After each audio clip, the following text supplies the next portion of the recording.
நண்பர்களுடன் ஆற்றில் குளித்துக் கொண்டிருக்கும் போது நீரில் மூழ்கிய தோழியை காப்பாற்ற முயற்சித்த பல்கலைக்கழக மாணவி ஒருவர் நீரோட்டத்தில் அடித்துச் செல்லப்பட்டு பரிதாபமாக உயிரிழந்தார்.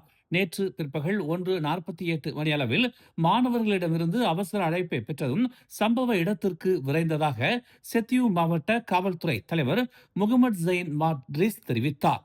திரங்கானு பல்கலைக்கழக மாணவிகள் அனைவரும் நேற்று காலை முதல் சுங்கை லதா உலு கசார் ஆற்றில் குளித்துக் கொண்டிருந்ததாகவும் 12 மணி அளவில் மற்ற மாணவர்கள் உணவு தயாரிக்கும் போது 25 வயதான நூர் நஜ்வா ஃபரினா எனும் மாணவி நீரில் மூழ்கியதாகவும் அவரை காப்பாற்ற முயற்சித்த 22 வயது சுராயா ஹசான் எனும் மாணவி நீரோட்டத்தில் அடித்துச் செல்லப்பட்டதாகவும் தெரிய வந்துள்ளது. நீரில் மூழ்கிய 25 வயது மாணவியை பொதுமக்கள் உயிருடன் மீட்ட நிலையில் நீரோட்டத்தில் அடித்துச் செல்லப்பட்ட 22 வயது மாணவி 100 மீட்டர் தொலைவில் சடலமாக மீட்கப்பட்டதாக செத்யூ மாவட்ட காவல்துறை தலைவர் முகமது ஜைன் மாட்ரிஸ் தெரிவித்தார். மீட்கப்பட்ட 25 வயது மாணவி மருத்துவமனையில் சிகிச்சை பெற்று வரும் நிலையில் உயிரிழந்த 22 வயது மாணவியின் உடல் பிரேத பரிசோதனைக்காக செத்யூ அரசு மருத்துவமனைக்கு கொண்டு செல்லப்பட்டுள்ளதாக தெரிவிக்கப்பட்டுள்ளது. பிகேஆர் கட்சியின் துவாரான் கிளையின் ஆண்டு பொதுக்கூட்டத்தில் பிகேஆரின் முன்னாள் துணைத் தலைவர் டத்துஸ்ரீ ரவிசி ரம்லிக்கு எதிராக தீர்மானம் நிறைவேற்றப்பட்டதுடன் டத்துஸ்ரீ ரவிசி ரம்லி மீது நடவடிக்கை எடுக்காமல் பொண்டான் போல கோழைத்தனமாக இருக்காதீர் என்று துவாரான் பிகேஆர் தலைவர் ரசீப் ரஹீமின் கடுமையாக சாடியுள்ளார். அவருடைய அந்த காணொளி சமூக வலைதளங்களில் பரவி வரும் நிலையில் பிகேஆரின் தலைமைக்கு எதிராக பேசி வரும் டத்துஸ்ரீ ரவிசி ரம்லிக்கு எதிராக தாம் பேசியதில் எந்த ஒரு வருத்தமும் தெரிவிக்கப் போவதில்லை என்று அவர் விளக்கம் அளித்துள்ளார். ரவிசி ரம்லி அவருடைய எல்லையை மீறி பிகேஆரையும் பிரதமரையும் கடுமையாக விமர்சித்து வருகிறார்.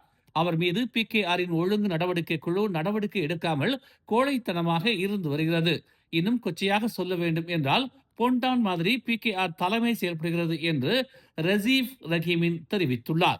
ரவிசி ரம்லியை உடனடியாக கட்சியில் இருந்தும் அனைத்து பொறுப்புகளில் இருந்தும் நீக்க வேண்டும் என துவாரான் பிகேஆர் ஆண்டு கூட்டத்தில் தீர்மானம் நிறைவேற்றி பிகேஆர் தலைமைக்கு அனுப்பி உள்ளதாகவும் இதுபோல் அனைத்து பிகேஆர் கிளைகளும் ரவிசி ரம்லிக்கு எதிராக தீர்மானம் நிறைவேற்ற வேண்டும் என்றும் ரசீப் ரஹீமின் வலியுறுத்தினார். Boleh saya cakap macam modalkah untuk mengambil tindakan terhadap seorang individu yang saya lihat terlalu lantang di luar menentang beberapa pimpinan parti. Jadi daripada kita terus menerus menghantar surat tunjuk sebab berkali-kali dengan saudara Rafizi, maka dengan ini saya mengusulkan supaya parti memecat saudara Rafizi Ramli daripada menjadi anggota keadilan. Sokong. Jadi dengan itu saya mengharap sokongan sebulan suara daripada semua anggota cabang Tuaran.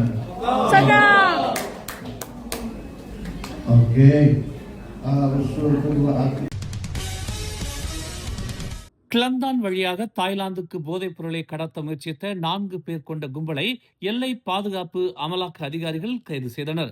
நேற்று இரவு 10:40 மணிக்கு சந்தேகத்துக்குரிய வாகனம் motor சைக்கிளை பின்தொடர்ந்து வந்ததைக் கண்ட அதிகாரிகள் சம்பந்தப்பட்ட வாகனத்தையும் motor சைக்கிளையும் சோதனை இட்டதில் கஞ்சா வகை போதைப் பொருளை கண்டதாக தெரிவித்துள்ளது.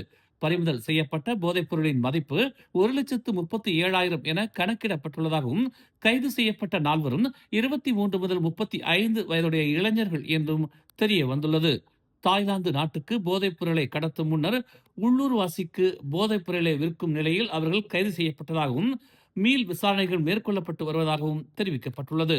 அவர்கள் பயன்படுத்திய ஹோண்டா HRV ரக வாகனத்தையும் ஹோண்டா EX மோட்டார் சைக்கிளையும் 5 கை தொலைபேசிகளையும் பறிமுதல் செய்துள்ளதாகவும் எல்லை பாதுகாப்பு கட்டுப்பாட்டு துறை தெரிவித்துள்ளது.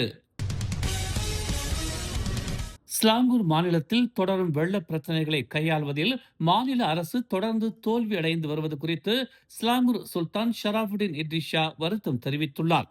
இந்த பிரச்சனை பல ஆண்டுகளாக தொடர்வதாகவும் இது தொடர்பாக தாம் அளித்த ஆலோசனைகள் புறக்கணிக்கப்படுவதாகவும் சுல்தான் கூறினார்.